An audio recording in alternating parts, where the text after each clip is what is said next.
Hello बच्चों, let's read the question. The question says, at which stage of cell cycle are histone protein synthesized in your eukaryotic cells? Question में हमसे पूछा है कि cell cycle के कौन से स्टेज में हिस्टोन प्रोटीन सिंथेसाइज होते हैं इन अ यूकैरियोटिक सेल। हमारे पास चार ऑप्शंस है, हमें इन चार ऑप्शंस में से करेक्ट ऑप्शन को चूज करना है। सबसे पहले क्या करेंगे, हम इस क्वेश्चन में की कॉन्सेप्ट को समझेंगे। इस क्वेश्चन में हमारा की कॉन्सेप्ट होगा इंटरफेस। इंटरफेस क्या होता है? ये होता है preparation phase of a cell cycle.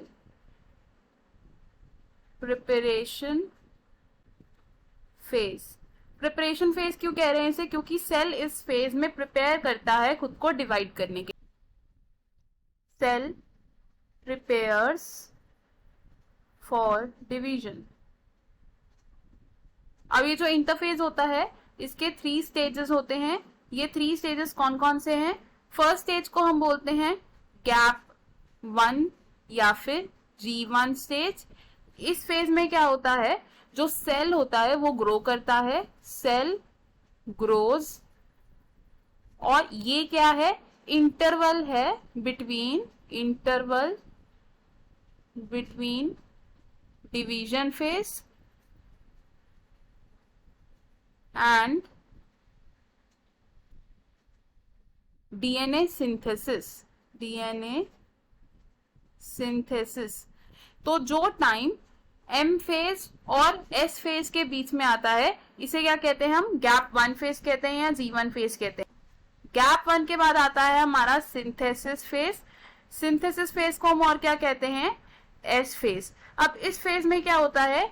DNA की सिंथेसिस होती है। सिंथेसिस ऑफ डीएनए की सिंथेसिस हो रही है, यानी कि जो अमाउंट ऑफ डीएनए है ये क्या हो जाता है? डबल हो जाता है।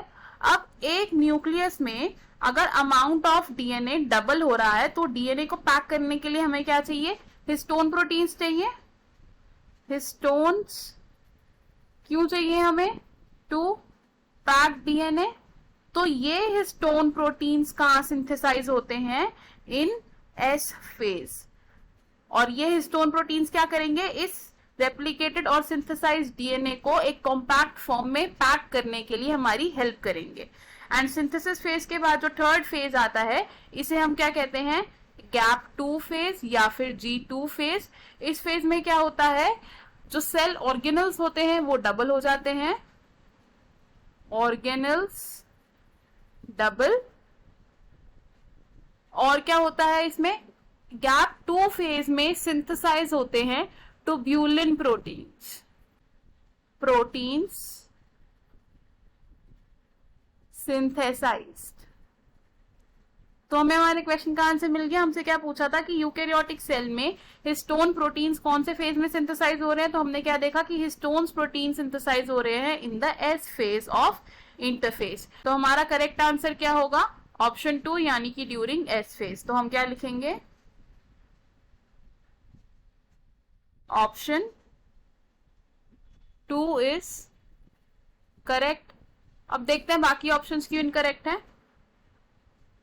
ऑप्शन 1 से टीलोफेज। तो टीलोफेज में हिस्टोन्स प्रोटीन सिंथेसाइज नहीं होते हैं। टीलोफेज में डीकंडेंसेशन होती है क्रोमोसोम्स की और डॉटर न्यूक्लियाई फॉर्म होता है, इसलिए ये ऑप्शन रॉन्ग हो जाएगा। ऑप्शन 3 से ड्यूरिंग G2 फेज। तो G2 फेज में ट्यूब्यूलिन प्रोटीन्स की सिंथेसिस होती है, ना कि हिस्टोन प्रोटीन्स की, तो ये ऑप्शन रॉन्ग हो जाएगा। एंड ऑप्शन 4 से ड्यूरिंग एंटायर प्रोफेज। तो प्रोफेज में प्रोटीन्स की सिंथेसिस बिल्कुल भी नहीं होती है, तो इसलिए ये ऑप्शन भी रॉन्ग हो जाएगा। हमारा करेक्ट और फाइनल आंसर क्या है? Option 2। I hope you understood it well. All the best. Thank you.